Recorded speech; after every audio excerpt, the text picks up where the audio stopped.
Magandang araw po mga turista. Ako po si Kira Poner, ang inyong tour guide sa ating masayang paglalakbay dito sa Paraiso ng Boracay. Una nating destination ay ang White Beach, ang pinakasikat na talampasigan sa Boracay. Dito makikita ninyo ang Mara Pulgos na puting buhangin at malinaw ng tubig. Perfecto para sa swimming at sunset viewing. Sunod, dadaan tayo sa D-Mall, ang pangunahing shopping at dining area sa isla. Maraming kainan, souvenir shops, at mga kaganapan nito. Kaya kung gusto ninyong tikman ang famous calamansi, muffin, o mag-shopping, ito ang lugar para sa inyo.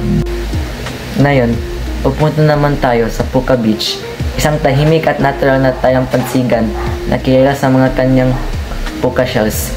Kung gusto niyo ng mas preskong hangin at mas kaunting tao, siguradong magugustuhan ninyo ito.